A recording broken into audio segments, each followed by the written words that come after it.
Buenas noches, bienvenidos a la Fraternidad Internacional de Hombres de Negocios del Evangelio Completo, capítulo de Aguadilla. Para nosotros es un placer tenerlos esta noche aquí con nosotros. Es para nosotros un gran honor tener con nosotros esta noche al orador invitado, el arquitecto Iván Banucci. Sin más preámbulo, vamos a esperar que él nos cuente su testimonio de vida, de cómo era su vida antes y después de conocer al Señor Jesucristo. Así que sin más preámbulo lo dejamos con el arquitecto Iván Banucci. Gracias, Luis. Bienvenido, Iván.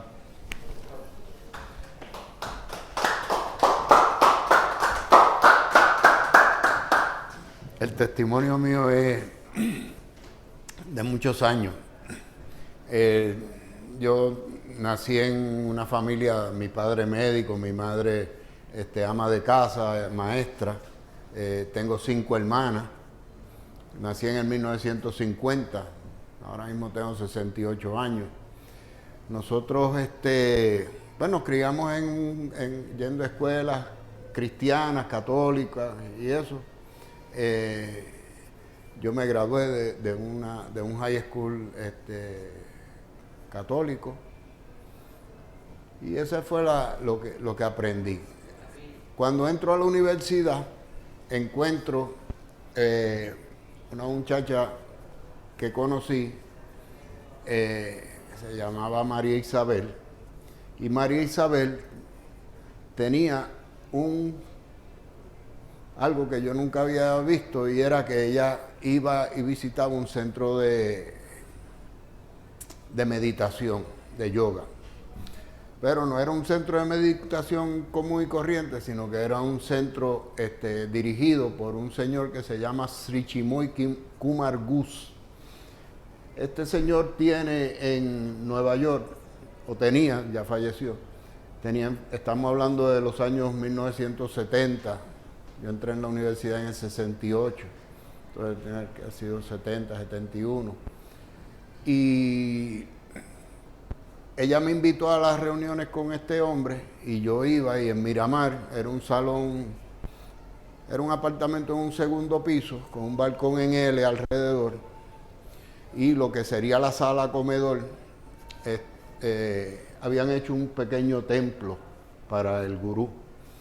Y el templo consistía en unas sillas, unas cortinas bien suaves, había una foto de este hombre en eso, y habían incienso y los devotos que eran discípulos de él. Y pues yo empecé a ir, y a la verdad que se pasaba bien, porque era una doctrina de dejar la mente en blanco.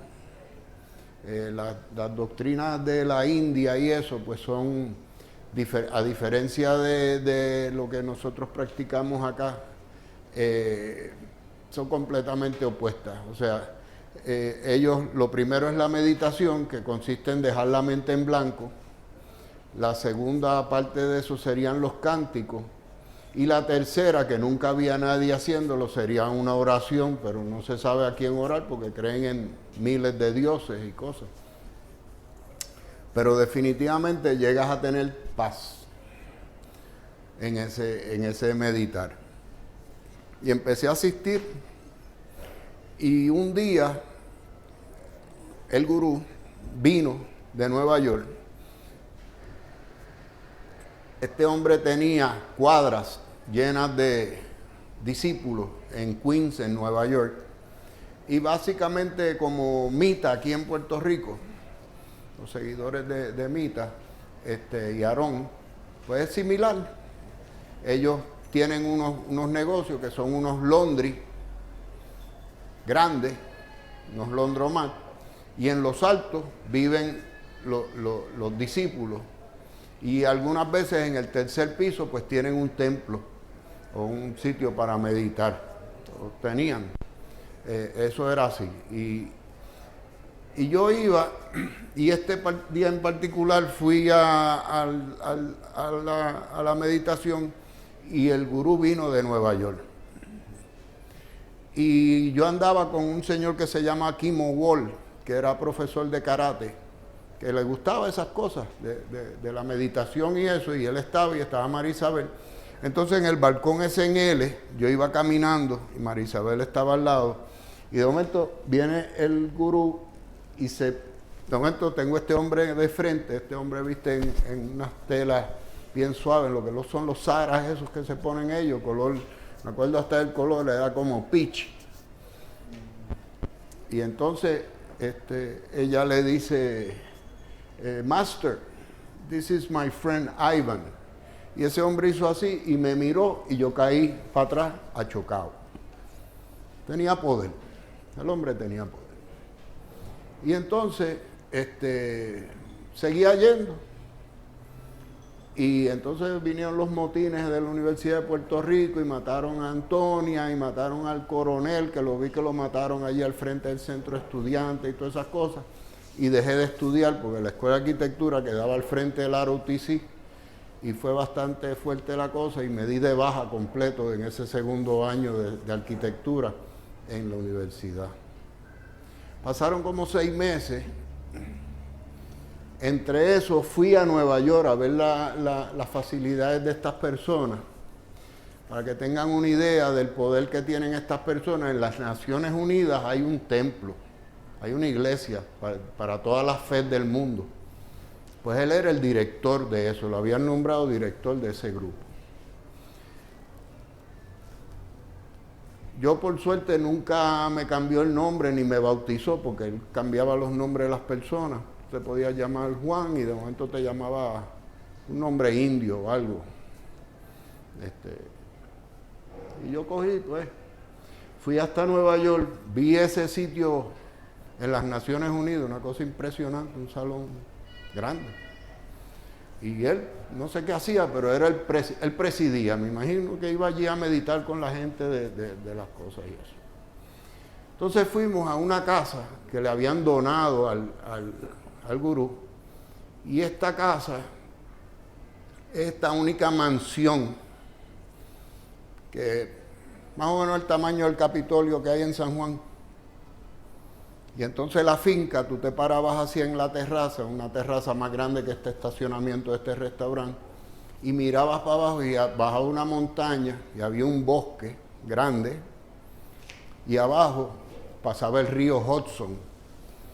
Pero se veía chiquito el Hudson dentro de la propiedad, de tan grande que era este aparato de casa. Pues yo quedé bastante impresionado. En eso, pues yo toda la vida he selfieado y esas cosas. Estaba en Camuy un día y llegó un muchacho que se llama Meco Amador, que estudiaba arquitectura en Luisiana, y me habló de ir a estudiar a Luisiana arquitectura. Y yo le dije que ya yo no estudiaba eso, pero me convenció y era una universidad sencilla del estado. Y me monté en un avión y me fui a estudiar allá. Y me convalidaron todos los créditos y me pusieron en el mismo nivel de lo que había dejado acá y todas esas cosas. Pero como estaba en lo del gurú y estaba meditando todos los días,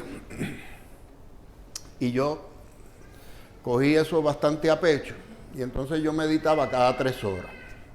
Yo meditaba a las 6 de la mañana, a las 9 de la mañana, a las 12 del día, a las 3 de la tarde, a las 6 de la tarde, a las 9 de la noche, a las 12 de la noche, a las 3 de la mañana y a las 6 de la mañana de nuevo. Si tú practicas eso todos los días, pues créeme que vas a estar en paz. O sea, tú caminas por ahí y no tienes problema. No tienes problema de propiedades ni nada, y te recortas el pelo corto para no tener problema con eso, te compras una t-shirt blanca sencilla y unos pantalones blancos y caminas por ahí y estás feliz. No tienes ningún problema, no tienes que escoger de qué color te vas a vestir ni nada de eso. O sea, así, bien sencillo. Y entonces empecé a estudiar en el pueblo de Lafayette, Luisiana, allá para el 1971, 72. Salí de Puerto Rico, estaba allá. Y estando allá en tercer año, en el primer semestre de arquitectura, la escuela allá es una escuela sencilla, lo que aquí se pagaban 60 pesos de matrícula por todo el semestre. Y allá, pues siendo una universidad del Estado, eran 300, o sea que no era una universidad cara, ni nada que se parezca. Y entonces es una escuela agrícola. Y la escuela de arquitectura en unas barracas de la Segunda Guerra Mundial de 2 pisos, en madera. Y nos dieron, cada estudiante pues tenía un cuarto con una mesa de dibujo aquí, una mesa acá y 2 closets. Y esa era la escuela. Y entonces en ese edificio había una escalera pequeña que entraba, y ese era el primer salón, era el salón de clase donde nos reuníamos. Pues estábamos en el salón de clase un día, por la tarde, como a las 3, 4 de la tarde, y había este amigo mío, que lo conocía ya, se llama Héctor La Sala. Él es salvadoreño. Y Héctor la cogió conmigo. Y me cayó atrás y me empezó a hablar de Jesús. Pero como yo estaba tranquilo, me senté en un pupitre, en la mesa de un pupitre, y él en la otra, y habían unos cuantos estudiantes, 6, 8 personas, oyendo esta discusión entre nosotros dos. Y él me hablaba algo de Jesús, y yo le tiraba con algo no del gurú, sino de la filosofía esta, de lo que yo estaba envuelto. Y como conmigo fluía la cosa, pues no había problema, estaba chévere. Y estuvimos con un buen rato, 1 hora, 1 hora y media, en ese tira para adelante y tira para atrás con él. El problema es que cuando llegué al apartamentito, yo tenía un apartamento, creo que pagaba 60 pesos al mes. Era un catre y un cuarto de baño que compartía con los venezolanos que se pasaban bebiendo día y noche. En el otro cuarto. A las 6 de la tarde no pude meditar. Y ese día me descuadró la discusión con esto, porque yo no discutía con nadie, pues estaba descuadrado. Yo dije, contra, un problema. Y al otro día me acuerdo que eran como las 10 de la mañana y yo iba para clase frente a los mismos edificios en la calle esta, donde estaban los 3 edificios, los 2 edificios de la Escuela de Arquitectura, que eran estas 3 barracas militares. Y viene Héctor bajando por la acera y me dice lo siguiente, me dice, chico Iván, no vamos a discutir más. Es más, yo estaba tan envuelto en eso que hacía pasquines, una hojita de 8,5 por 11, y le ponía la foto del gurú y anunciaba, y fui al centro de estudiantes y conseguí que me dieran un salón los miércoles a las 6:30, 7:30 de la tarde, y yo ponía una foto del gurú y prendía incienso y venía gente y meditaba conmigo. Y yo bajo la creencia que el gurú a esa misma hora pues estaba meditando con nosotros. Eso sucede cuando la gente busca cosas espirituales en su vida. Y en este caso, pues eso me funcionaba, pues me daba tranquilidad. Y Héctor viene y me dice lo siguiente, me dice, mira, no vamos a discutir más, vamos a hacer una cosa.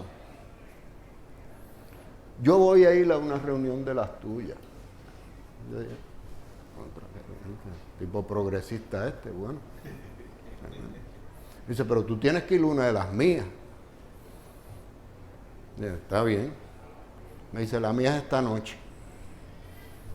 Dije, ok, está bien. Vamos para allá. Llegué al sitio de la reunión. Les digo los nombres y esto porque los testimonios de salvación son críticos para que las personas que no tienen a Dios conozcan lo que uno tenía. No es lo que me pasó esta semana, ni el milagro que pasó allá, ni esto, ni lo otro. No, es ese el importante en el punto de vista mío. Yo llegué a la casa del doctor Charles Begnaud. El tipo era ginecólogo, usted trae eso, y tenía una casa de esta, lo que le llaman los americanos un prairie house, que es una casa bien grande. Entonces tiene un garaje inmenso, pues meten 4 carros ahí. Y entonces hay una puerta y tú abres y está lo que le llaman ellos el mud room, que es cuando tú llegas con los pies llenos de fango y eso, y está la máquina de lavar y esto y lo otro. Y después empieza la cocina y ahí habían candungos de café y donas y cajas y comida, y entonces la cocina más grande de la que jamás tú hayas visto. Y la sala era un espacio bien grande que tenía, yo he visto casas grandes y lo que la gente que tiene casas bien grandes, lo que terminan haciendo es comprando 4 juegos de sala.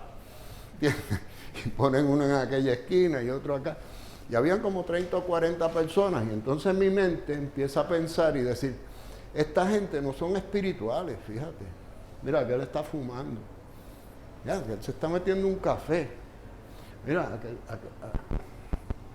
le pasa a esta gente? O sea, no tienen paz. ¿Sabes? Yo pensaba juzgando por la situación que yo tenía.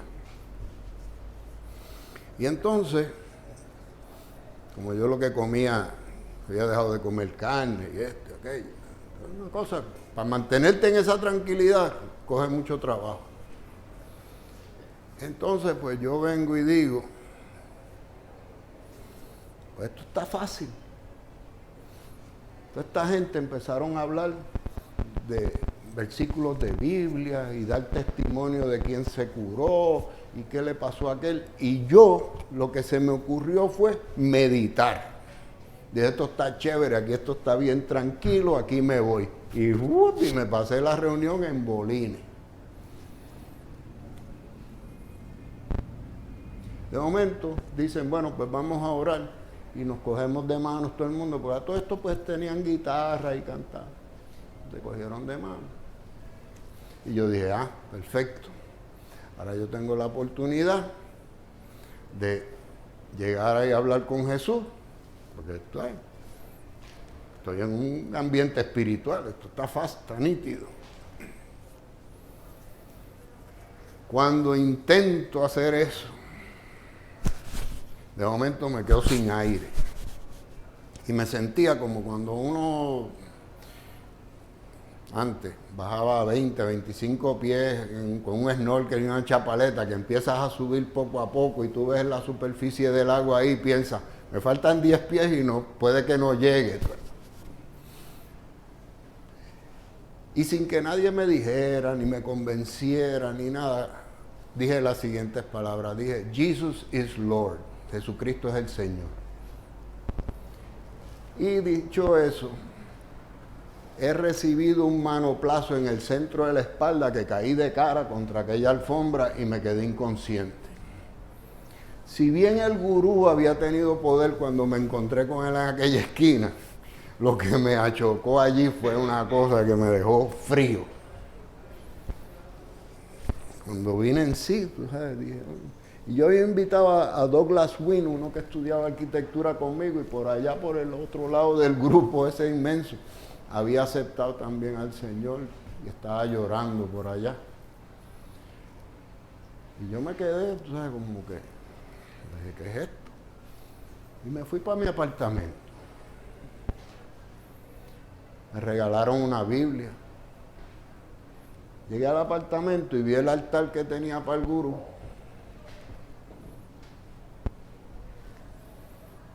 No me dieron ganas de meditar, no tenía, había superado eso.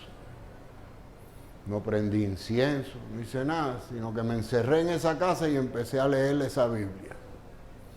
Leyendo la Biblia encuentro un sitio que dice, mira, ¿y qué te pasa a ti que tú te crees que eres más santo que mi gente que andas vestido de blanco? Eso le dijo él a los fariseos. Salí cogiendo a comprarme un par de mahones. Más adelante me encuentro con la otra escritura que dice, ¿y qué? Ellos pueden comer lo que les da la gana, si yo soy el que los justifico y el que les da la vida. Comprarme un hamburger enseguida. Y por ahí seguí hasta que encontré en esa semana una escritura que decía, y a los falsos profetas quémalo.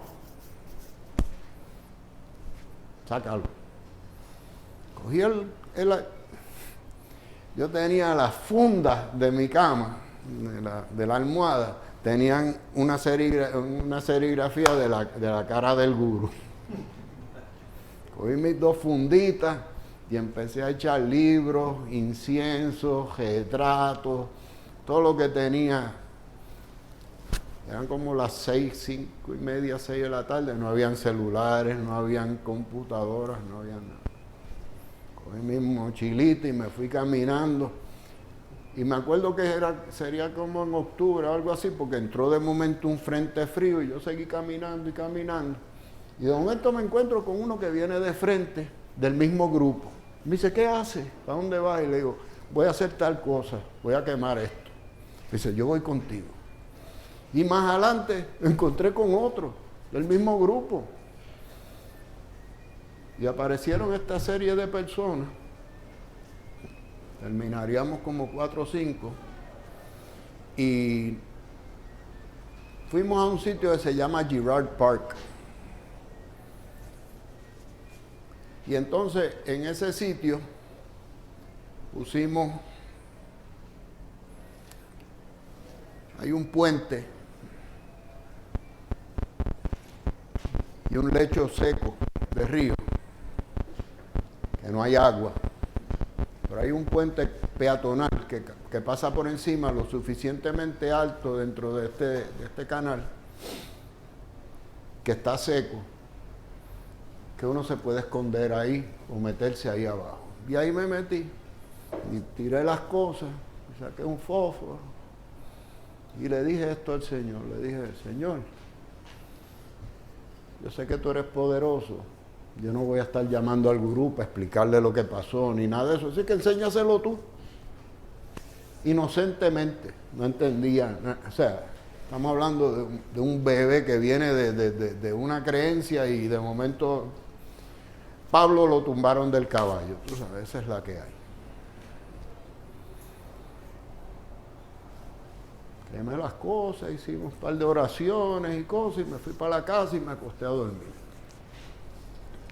Como a las 3 de la mañana o de noche, no sé si me lo imaginé o resultó ser o qué pasó, pero yo sentí una tela bien suave y me despierto, abro los ojos y estaba esta señora que se llama Alo Devi, que era la esposa de Srimad Kumar Ghose, y estaba en cuclillas y me tenía como unas garras enterradas aquí y me miraba así y me gritaba damn you, maldito seas, maldito seas. No sé qué decir.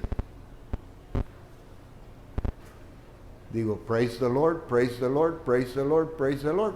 Se desapareció la mujer y caí inconsciente de nuevo a dormir. Cuando llega el día, había pasado una semana desde que había ido a la casa del doctor Begno. Y fui volando para la reunión. Tan pronto llegué a la reunión,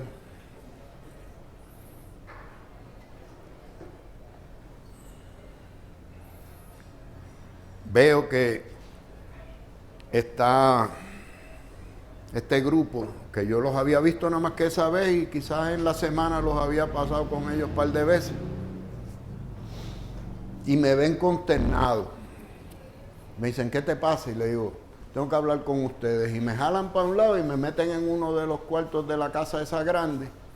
Y me acuerdo que me senté en la cama y estaba Terry, estaba PJ Gummer, estaban estos hombres de fe. Estaba Héctor, claro. Y les conté lo que me había pasado. Y me miran y me dicen, tú lo que necesitas es el bautismo del Espíritu Santo. Digo, ¿what? ¡Pam! Me ponen las manos y salgo hablando en lengua. Pasaron unos días y me dice uno, mira, va a haber una reunión en el Coliseo de Nueva Orleans, qué sé yo qué. Y dije, ¿cómo vamos a ir? De momento apareció un avión anfibio que aterrizó en un canal y me montaron en eso y me llevaron allá y empezaron milagros y cosas a pasarme en mi vida. Y empecé a crecer. Me casé, pero nunca aprendí de Dios. ¿Entiendes? Me divorcié. Me deprimí. Me fastidié. Me gradué. Vine y compré casas, hice todas esas cosas, pero nunca llegué a entender bien. a Dios. De momento, un día,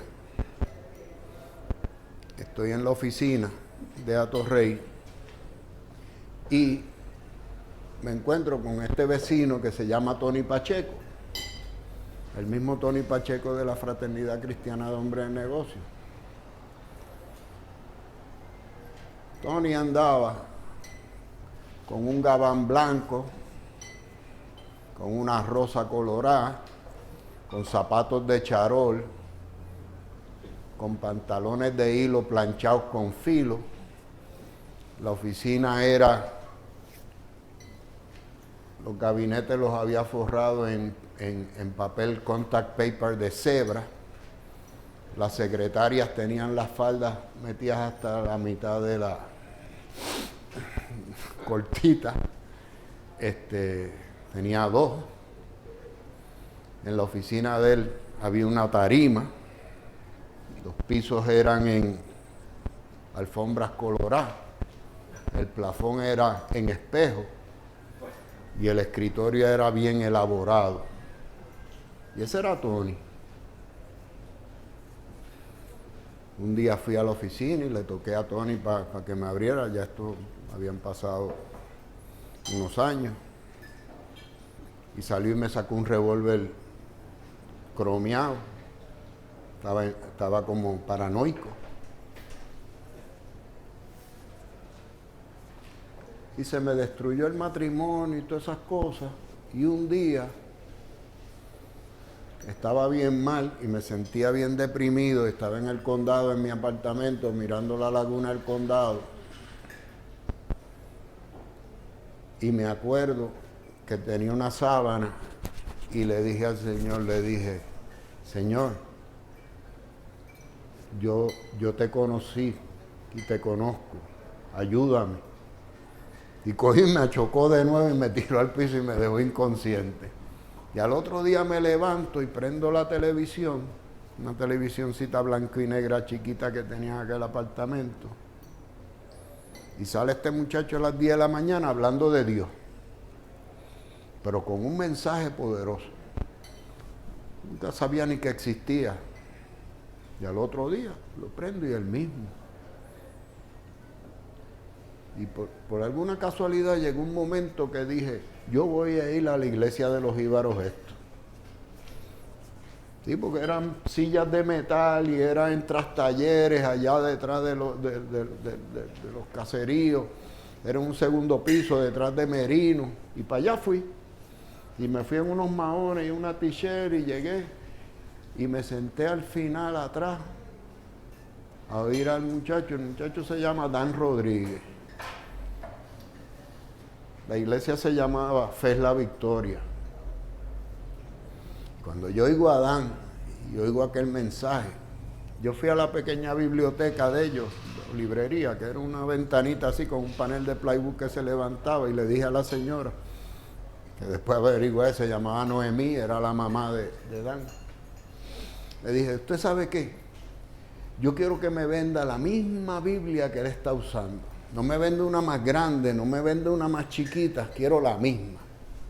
Y me la buscó y me la vendió. Yo no entendía que las Biblias, o sea, había pasado a cristianos sin entender bien lo que pasaba.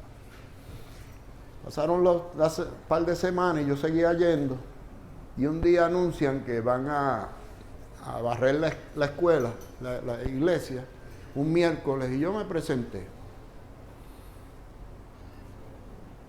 Vestido bien sencillo, una polo shirt blanca, una t-shirt blanca y unos maones. Y Noemí me ve y me dice, oye, ¿a qué tú te dedicas? ¿Qué tú haces? Yo, no, yo soy arquitecto. ¿Cómo que se? Yo, sí. ¿Y qué haces aquí? Bueno. Y me dice, tú tienes que conocer a Dan. Yo digo, sí. Y me dice, espérate que voy para allá. Y ellos tenían un booth en la esquina de la iglesia y ahí había un pequeño, de esos sistema de grabación y hacían los cassettes y esto y lo otro, y él grababa ahí y tiraba por la radio su mensaje y eso.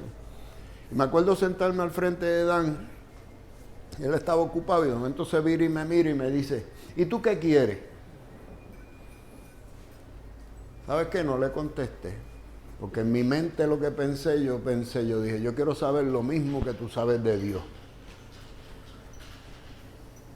Lo mismo que tú sabes de Dios, como tú conoces a Dios y hablas tanto de Él, yo quiero llegar a saber lo que tú haces. Pues mira, pasaron 2 años y me convertí en el chofer de Dan y lo llevaba para aquí, lo llevaba para allá, y entonces apareció otro que se llamaba Carlos Ortiz, que estaba haciendo 200 estaciones y retransmisiones en Puerto Rico, y me monté con él y lo llevé por todo Puerto Rico, y conocí a Richard Galloway, que era otro amigo que había venido de Oklahoma, se había dado contra el piso conociendo al Señor y había dejado todo. Tenía 17 7-Eleven del privado y los había dejado todo. Tenía Porsche 5, 8, 10, pero me decía que tenía una mancha de cocaína blanca que parecía una de eso, y se metió una botella de tequila todos los días. Y cuando conoció a Dios, lo dejó todo. Y se vino a San Tomás y a predicar y a enseñar. Y ahora está en Nueva York con unas misiones preciosas. Pues esas personas me formaron. Y esto me ha llevado a una vida donde he sufrido mucho, pero la Biblia dice que los que buscan tienen que pasar por estas pruebas. Y ya llega un momento donde te alegras de tener pruebas. Porque llega un momento que estás tan y tan dependiente de Dios, que las opiniones de los demás francamente no te interesan. Porque lo que interesa es estar bien con Dios para saber que Dios te va a llevar como Él te lleva siempre, de bien en bien. Y así es que Él es. Lamentablemente las personas pues discuten mucho,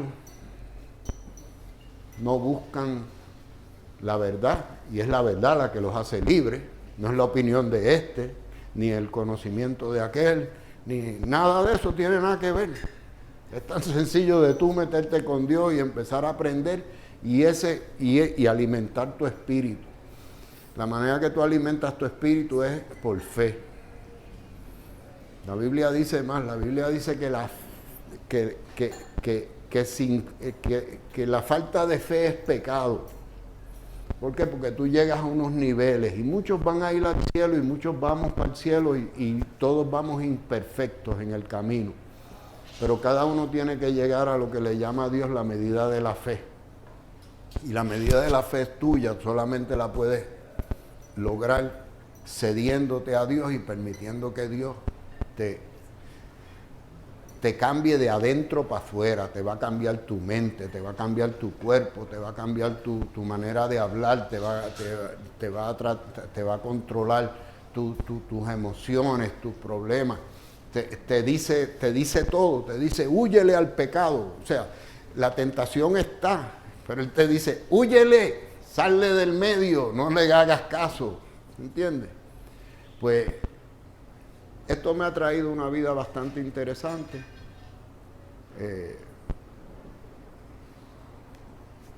No hay día o momento que no piense en Dios.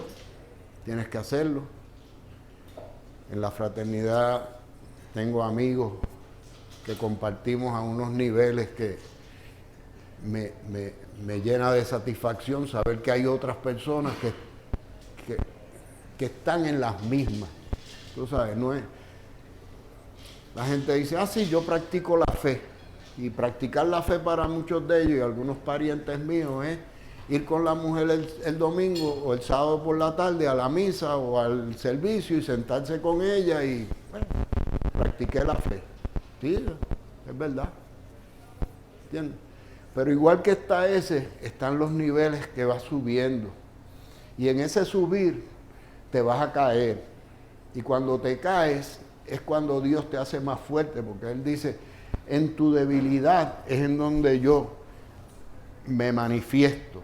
La fuerza de Dios está en la debilidad de uno, a la que uno reconoce esa necesidad de que Dios te refuerce y te dé el ánimo y el espíritu para tú poder sobrellevar todas las situaciones que vienen. Pero llega un momento donde las situaciones se convierten en triviales.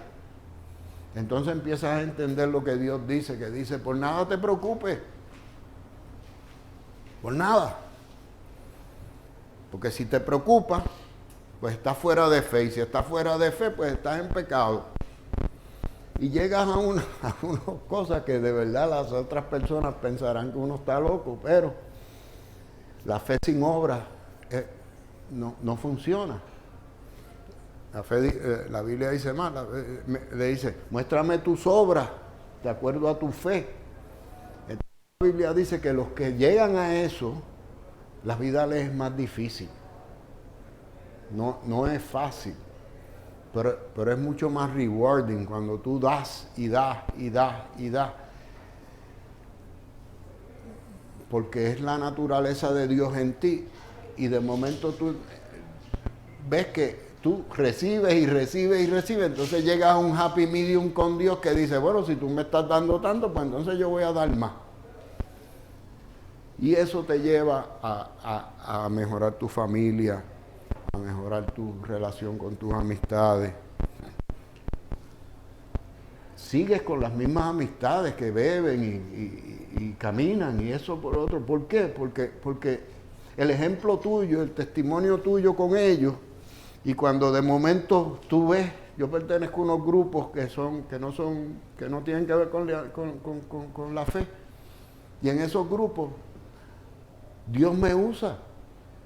Yo no le predico a nadie, no le digo a nadie lo que yo sé, ni lo que quiero decirles de esto, de cosas, porque yo sé que en un momento dado Dios me los va a llamar y me va a, fulano de tal está enfermo, esto y lo otro, y Dios busca la manera de que uno tenga una parte y le pueda llevar lo que Él tiene, lo que a uno le sobra, que es la fe.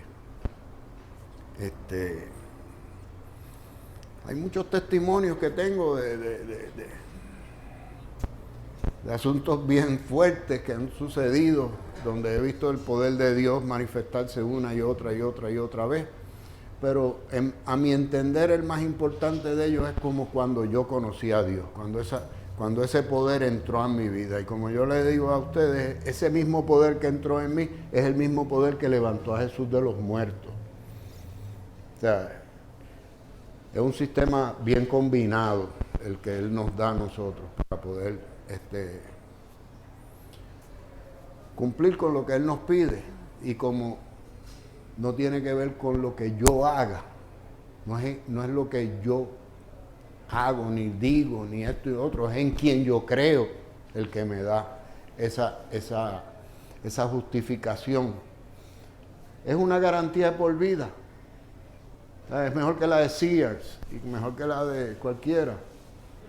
Y esa garantía, pues tú llegas a entenderla, porque ese es el testamento de lo que tú heredaste. Y estás en el perfecto derecho de utilizarlo. Y a la que la utilices, vas a estar bien. Si la dejas de utilizar, entras en condenación, entras en desolación, entras en un discomfort que no hace sentido. Y seguida Dios te habla y te saca de lo que sea para que vuelvas a Él. Porque en esas relaciones que estamos bien. Así es que les doy las gracias y le pido a Dios que todo el mundo que oiga esto le sea de provecho. Y si no conocen a Jesús, hablen con Él. No muy complicado. Él ya lo setió todo. Ustedes entran como niños, como Él dice, y llegará el momento que cambian a comida sólida y según van creciendo, van a tener una vida de mucho provecho y mucho bien. Gracias, son bendecidos.